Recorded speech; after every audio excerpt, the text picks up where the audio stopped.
ये last and the seventh mental hurdle जिसकी वजह से हम अपने बिजनेस को मल्टीप्लाई नहीं कर पाते। नाउ इनडिसाइसिवनेस का मतलब होता है डिसीजन ना ले पाना, कंफ्यूज हो जाना, निर्णय न लेने पाने की स्थिति को हम इनडिसाइसिवनेस बोलते हैं। ये अगर सही समय पे बिजनेस में सही डिसीजन ना लो तो ये आपकी बिजनेस की ग्रोथ को रोक देता है। बिजनेस के लॉसेस को टाइम पर रोकने के लिए भी डिसीजन लेना होता है, ना करो तो बिजनेस के लॉसेस बढ़ जाते हैं। अगर कोई टेक्नोलॉजी में इन्वेस्टमेंट करके आप अपने कॉम्पिटिटर्स को पीछे छोड़ के आगे जा सकते हो, लेकिन सही समय पे टेक्नोलॉजी में इन्वेस्ट करने का डिसीजन ना लो तो फिर आप पीछे रह जाते हो और कॉम्पिटिटर आपसे आगे निकल जाता है। डिसीजन ना ले पाना is a very very important hurdle. और ये जो डिसीजन ना ले पाने की स्थिति या दिमाग का कंफ्यूज हो जाना, उसके पीछे के रीज़न है बाकी के 6 मेंटल हर्डल्स। कई बार ईगो की वजह से या डर की वजह से, इनसिक्योरिटी की वजह से, जो है वो खो जाने के डर की वजह से, या नुकसान के डर की वजह से, या पजेसमेंट की वजह से, या कोई विजन नहीं होता आपके पास। मैं टेक्नोलॉजी में इन्वेस्टमेंट क्यों करूं, मैं आदमियों को हायर क्यों करूं, मैं नया कुछ क्यों करूं। डायरेक्शनलेसनेस की वजह से, या बिजनेस अनऑर्गेनाइज्ड हो, डेटा अनऑर्गेनाइज्ड हो, आपके पास एनालिटिकल रिपोर्ट्स ना हो। क्या सही है, क्या गलत है, क्या डिसीजन लेना चाहिए, किस चीज़ में इन्वेस्टमेंट करना चाहिए, किस चीज़ को अवॉइड करना चाहिए, इसकी क्लैरिटी नहीं होने की वजह से, या हम लैक ऑफ नॉलेज की वजह से।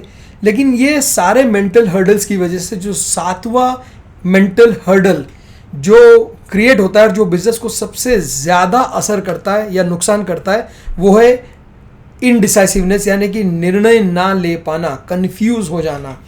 स्मॉल बिजनेस की ये प्रॉब्लम है। नया मशीन ले के नहीं, इस पे भी 6-6 महीने तक डिस्कशन चलता है। और अगर 2 पार्टनर्स हो या फैमिली बिजनेस हो और इसमें 2-3 घर के लोग हो, तब तो 2-2 साल तक इसके डिसीजन नहीं आते। इसी वजह से हम सही समय पे सही प्रोग्रेस नहीं कर पाते और दूसरे लोग जो एजाइल है, जो डिसीजंस फास्ट ले रहे हैं, वो हमसे आगे निकल जाता है।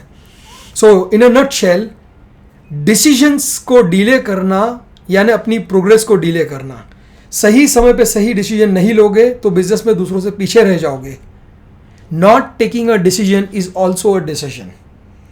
हम कोई निर्णय नहीं लेंगे, इसके लिए भी आपने निर्णय ही किया है। अल्टीमेटली राइट टाइम पे राइट डिसीजन नहीं लेना, यह बिजनेस को सबसे ज़्यादा नुकसान पहुंचाता है। अपॉर्चुनिटीज सबके पास इक्वल है, आपके कॉम्पिटिटर्स के पास भी, आपके पास भी, मल्टीनेशनल्स के पास भी, लोकल कंपनीज के पास भी। बट डिसीजन कौन फास्ट लेता है, ये इंपॉर्टेंट है। अपॉर्चुनिटीज को एनकैश कौन सबसे पहले करता है, ये इंपॉर्टेंट है। उस पर सबसे पहले इन्वेस्ट कौन करता है, ये इंपॉर्टेंट है। उसके लिए राइट रिसोर्सेस कौन पहले जुटाता है, ये इंपॉर्टेंट है। किशोर बियानी जी ने कहा है अपनी बुक में इट हैपेंड इन इंडिया में, हाउएवर बिग और स्मॉल, गुड और bad, if a decision has to be taken, it must be taken. छोटा या बड़ा, अच्छा या बुरा, अगर डिसीजन लेना ज़रूरी है तो लेना ही चाहिए। फिर चाहे आपने गलत बिजनेस में इन्वेस्टमेंट किया, तुरंत डिसीजन ले लो। गलत लोकेशन पे स्टोर ओपन किया, तुरंत डिसीजन ले लो। किसी मशीन में इन्वेस्ट करके दूसरों से आगे निकला जा सकता है, तुरंत डिसीजन ले लो। डिसीजंस सही समय पे लेना बहुत इंपॉर्टेंट है अगर बिजनेस में आगे बढ़ना है तो। नाउ जब भी डिसीजन लेना होता है, हम दुनिया भर का ज्ञान ले लेते हैं। बिजनेस मैनेजमेंट ट्रेनिंग प्रोग्राम में गए, मोटिवेशनल प्रोग्राम में गए, लीडरशिप प्रोग्राम में गए, स्ट्रेटेजीज के प्रोग्राम में गए, बहुत सारा नॉलेज आ गया कि ऐसे टेक्नोलॉजी में इन्वेस्टमेंट करना चाहिए, प्रोफेशनल टीम बनानी चाहिए, या टेक्नोलॉजी में इन्वेस्टमेंट करना चाहिए, या नए मार्केट को एक्सपांड करना चाहिए, मार्केटिंग में इन्वेस्टमेंट करना चाहिए। ज्ञान बहुत ले लिया, लेकिन जब वो बात आती कि भाई चेक साइन करो, सॉफ्टवेयर अपग्रेड करो, टेक्नोलॉजी लाओ, मोमेंट ऑफ ट्रूथ जब आता है, जब आपको वो सही डिसीजन लेना होता है और उसके लिए कुछ ठोस कदम उठाने होते हैं, वहाँ पर हमारा करेज कम हो जाता है, वहाँ पे हम डर जाते हैं। ये जो मेंटल ब्लॉक्स है, ये मेंटल हर्डल्स है, ये आसानी से हमारा पीछा नहीं छोड़ते हैं। हमारा करेज कम पड़ता है, इस वजह से हम डिसीजंस को डिले करते हैं। नाउ करूँ कि नहीं करूँ, करूँ कि नहीं करूँ, करूँ कि नहीं करूँ, हम सोचते रह जाते हैं। और इस स्थिति को कहा जाता है पैरालिसिस बाय एनालिसिस। जब बहुत ज़्यादा सोचोगे कुछ नहीं कर पाओगे। नेसेसरी जितना होता है कि भाई राइट डेटा ढूंढो, राइट रेफरेंसेस ढूंढो, 4 लोगों के रेफरेंस लो, 4 लोगों से फीडबैक लो और तुरंत डिसीजन लो। किसी से फीडबैक नहीं लेते, टेस्टिमनीज नहीं देखते, राइट लोगों से नहीं पूछते, राइट नॉलेज नहीं लेते, राइट इंफॉर्मेशन नहीं लेते, सोचते रहते हैं करना चाहिए कि नहीं करना चाहिए, करूं कि नहीं करूं। सो सही प्रोसेस अप्लाई करोगे तो 15 दिन में डिसीजन ले लोगे, और अगर सही प्रोसेस नहीं की तो महीनों तक सोचते रह जाओगे और फिर ये डिसीजन नहीं ले पाओगे आप। जब बहुत ज़्यादा ज्ञान होता है और हम डिसीजन नहीं लेते, इससे हमें राइट रिजल्ट नहीं मिलता, तो फिर यही ज्ञान आपको फ्रस्ट्रेट कर देता है। आपको नॉलेज सभी चीज़ों का है, आपको पता है कि बिजनेस कैसे एक्सपांड करना चाहिए, आपको पता है कि कैसे लीड करना चाहिए, आपको पता है कि किन स्ट्रैटेजीज से आपका ग्रोथ होगा। सब कुछ पता होते हुए भी क्योंकि आप में करेज नहीं है, आप रिस्क नहीं लेना चाहते, सही समय पे सही डिसीजन ले नहीं पाते, उस ज्ञान का आपको फायदा नहीं मिलता है, फिर आपको ज्ञान से भी नफरत होने लगती है। आपको लगता है कि ये सारा ज्ञान कोई फायदा नहीं है ये ज्ञान लेके। प्रॉब्लम ज्ञान में नहीं है, प्रॉब्लम यह है कि आप में करेज ही नहीं है जो आपने सीखा है उसको अप्लाई करने का।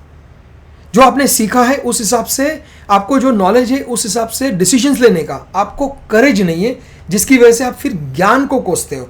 बट एक्चुअली प्रॉब्लम ज्ञान की नहीं है, प्रॉब्लम आपकी है। Now let me share a very important story, क्योंकि रिस्क लेना होता है, डिसीजंस लेने होते हैं। सी, डिसीजन लेना ज़रूरी है, हर डिसीजन में रिस्क है। सो रिस्क भी, कैलकुलेटेड रिस्क लेना ज़रूरी होता है लाइफ में। एक छोटी सी स्टोरी है। एक राजा के 3 राजकुमार थे और राजा हमेशा सोचते थे कि मेरे बाद मेरे तीनों बेटों में से सबसे सही राजा कौन बन सकता है, ये कैसे पता करूं। सो उन्होंने बहुत सारे लोगों से सलाह ली कि कैसे मैं टेस्ट करूं अपने तीनों बच्चों को और कैसे आइडेंटिफाई करूं कि प्रजा के लिए सबसे सही राजा कौन होगा मेरे बाद। सो किसी ने उन्हें एक बहुत अच्छी स्ट्रैटेजी दी, एक कॉन्सेप्ट दिया, और उस हिसाब से उन्होंने अपने तीनों राजकुमारों को एक अपने महल से दूर एक रूम में बंद कर दिया, और उस रूम में अंदर रखने से पहले उनको बता दिया कि इस रूम के 2 दरवाजे हैं, एक दरवाजे से बाहर निकलोगे तो वो रास्ता घूमते हुए मेरे पैलेस की तरफ आएगा, और जो पहले मेरे पैलेस तक पहुंचेगा वो राजा बनेगा। एंड दूसरा दरवाज़ा वो है कि जहाँ से आप निकले तो रास्ते में आपको शेर मिलेगा और वो शेर आपको खा जाएगा या फिर उस शेर को आपको हराना पड़ेगा। सो तीनों राजकुमार को रूम में बंद किया।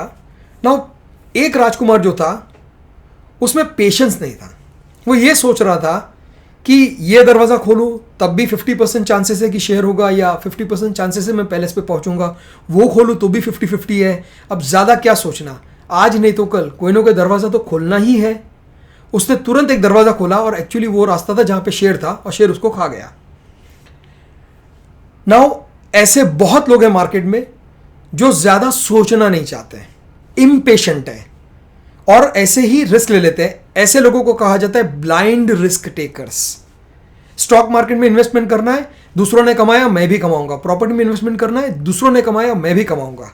सो ये ब्लाइंडली दूसरों को फॉलो करते हैं, अपना दिमाग लगाना नहीं चाहते, उसके लिए उनमें पेशेंस नहीं है, प्रिपरेशन नहीं करना चाहते। इनको कहा जाता है ब्लाइंड रिस्क टेकर्स। इनको हमेशा ये होता है जो होगा देखा जाएगा, इस पार या उस पार, बट मोस्टली ये उस पार ही होते हैं, ये इस पार नहीं होता है। So first Rajkumar was a blind risk taker.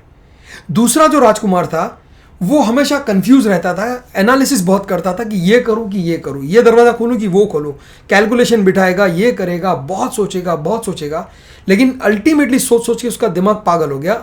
उनको एनालिसिस पैरालिसिस जो हम बोलते हैं, पैरालिसिस बाय एनालिसिस, बहुत ज़्यादा सोचने की वजह से दिमाग थक गया and one day mind give up and वो एक मंद बुद्धि की तरह बैठे रहे। नाउ बहुत सारे बिजनेसमैन है मार्केट में जो जानते सब कुछ है लेकिन इतना ज़्यादा एनालिसिस करते हैं कि कोई डिसीजन ही नहीं ले पाते। इनको कहा जाता है ये सब पैरालिसिस बाय एनालिसिस वाले लोग हैं। और हमारे एसएमई में 30 साल इंडस्ट्री में रहने के बाद भी अगर आप एक लेवल का ग्रोथ नहीं कर पाए तो आप भी पैरालिसिस बाय एनालिसिस के शिकार हो, और 90% एंटरप्रेन्योर्स हमारे इंडिया में इस सेगमेंट में आते हैं। नाउ तीसरा जो राजकुमार था, जैसे ही डे 1 पे इनको एक रूम में बंद किया गया, डे 1 से ही स्टार्टेड एक्सरसाइजिंग। वो अपने आप को प्रिपेयर करने लगे। उन्होंने डे 1 से एक्सरसाइज शुरू की, अपनी बॉडी को इस तरीके से तैयार किया कि अगर शेर भी मिल जाए और शेयर से लड़ना पड़े तो ये शेयर को भी हरा दें। और जिस दिन इन्हें लगा कि ये पूरी तरीके से तैयार है, उन्होंने दरवाज़ा खोला, रास्ते में शेयर मिला, उससे लड़े भी और महल तक पहुंचे। ना ये जो तीसरा राजकुमार था, इसने दरवाज़ा खोला लेकिन आफ्टर प्रॉपर प्रिपरेशन। इसने रिस्क लिया लेकिन ये कैलकुलेटेड रिस्क था। सो हम ये चाहते हैं कि आप रिस्क लो, डिसीजन लेना पड़ेगा, पर डिसीजन लेने में रिस्क है और ये रिस्क भी आपको लेने पड़ेंगे, बट कैलकुलेटेड रिस्क होने चाहिए। लेकिन कैलकुलेशन इतना लंबा ना हो कि आपको पैरालिसिस हो जाए, मेंटल पैरालिसिस, और आप कुछ ना कर पाओ लाइफ में। बहुत सारे बिजनेसमैन को बहुत कुछ पता है लेकिन ये लाइफ में कुछ कर नहीं पाए क्योंकि ओवर एनालिसिस कर दिया। सो ये जो तीसरा राजकुमार है, हमें इसकी तरह बनना है। कोई भी चीज़ अगर डिसीजन लेना है, इन्वेस्टमेंट करना है, 4 रेफरेंस लो, टेस्टिमनी लो, लोगों से पूछो, थोड़ा उस पर रिसर्च करो, लेकिन जल्द से जल्द रिसर्च का भी एक डेडलाइन होना चाहिए कि इतने टाइम में हमें ये डिसीजन ले लेना है एंड हमें इस दिशा में आगे बढ़ना है। ओवर एनालिसिस नहीं करना चाहिए हमें, इट्स वेरी वेरी इंपॉर्टेंट। और क्योंकि 90% बिजनेसमैन है जो डिसीजन नहीं ले पाते, एनालिसिस पैरालिसिस में फंस जाते हैं, जबकि इनके पास आगे बढ़ने की ट्रिमेंडस अपॉर्चुनिटी और पोटेंशियल है। मैंने फर्स्ट वीडियो में potential of Indian market in Indian economy के बारे में काफ़ी डिटेल में आपको समझाया। नाउ इन अपॉर्चुनिटीज़ को अगर एनकैश करना है तो हमें डिसीजंस लेने पड़ेंगे, और हमारे 90% एंटरप्रेन्योर्स डिसीजन नहीं ले पाते। हम ये भी नहीं चाहते कि आप ब्लाइंड रिस्क लो, हम ये भी नहीं चाहते कि आप कोई रिस्क ना लो, हम चाहते हैं कि आप कैलकुलेटेड रिस्क लो। हमारे बिजनेसमैन दुनिया भर का ज्ञान लेते हैं लेकिन डिसीजन जब लेना होता है तब डर जाते हैं। सो ये जो डिसीजन मेकिंग का करेज कम है, इसलिए हमने पिछले साल, इनफैक्ट 1.5 ईयर बैक, हमने एक नया ही सर्विस लॉन्च किया था। बिजनेस कंसल्टेंसी सब करते हैं, लेकिन हमने कहा कि भाई कंसल्टेंसी में प्रॉब्लम यह है कि आप एज अ कंसल्टेंट सामने वाले एंटरप्रेन्योर को बहुत सारी एडवाइस देते हो, लेकिन उन एडवाइस को एक्सेप्ट करना या रिजेक्ट, मानना नहीं मानना और कब इंप्लीमेंट करना, इसके पावर आपके क्लाइंट के पास है, यानी कि एंटरप्रेन्योर्स के पास है। और जब तक ये पावर एंटरप्रेन्योर्स के पास है, उस बिजनेस में ज़्यादा अच्छा रिजल्ट नहीं आएगा। सो इसीलिए ज़्यादातर कंसल्टेंट चाहकर भी एंटरप्रेन्योर्स को सही रिजल्ट नहीं दे पाते। इसलिए हमने 1.5 साल पहले एक सर्विस लॉन्च की थी जिसका नाम है वर्चुअल सीईओ। नाउ सीईओ का रोल है बिजनेस के लिए सारे इंपॉर्टेंट डिसीजंस लेना सही समय पे। सो हमने ये सर्विस लॉन्च की और उन्हीं एंटरप्रेन्योर्स के साथ हमने काम किया जो अपने आप को कंप्लीटली सरेंडर करे कि आज से ये मेरी कंपनी आपकी, अगले 3 साल के लिए इस कंपनी के सारे डिसीजन आप लोगे।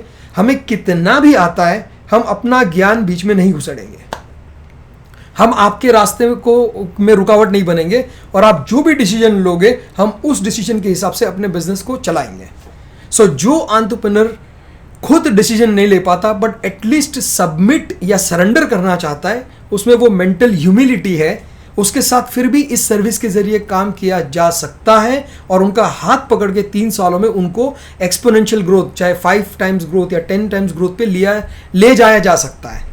बट जो सीखना भी नहीं चाहता, जो अपने आप को ट्रांसफॉर्म भी नहीं करना चाहता और जो ये भी सरेंडर करना नहीं चाहता, ऐसे एंटरप्रेन्योर्स के लिए आगे बढ़ना मुश्किल है, मुझे लगता है शायद नामुमकिन है। ऐसे आगे बढ़ना बहुत ही डिफ़िकल्ट है।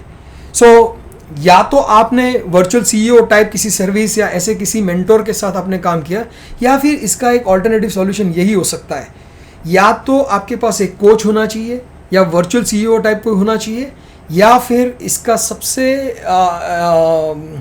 जो इम्पोर्टेंट सॉल्यूशन हो सकता है वो है आपसे बड़े और बेहतर बिजनेसमैन को अपना मेंटर बनाओ, जिन्होंने अपनी लाइफ में 0 से स्टार्ट करके 500 करोड़, 1000 करोड़, 2000 करोड़ का बिजनेस किया है। ऐसे पर्सन आपको, जब भी आप रुक जाओगे, इनडिसाइसिवनेस में फंसोगे, ऐसे एंटरप्रेन्योर्स आपके मेंटोर बन के, आपका हाथ पकड़ के आपको डिसीजन लेने में हेल्प करेंगे और डिसीजन ले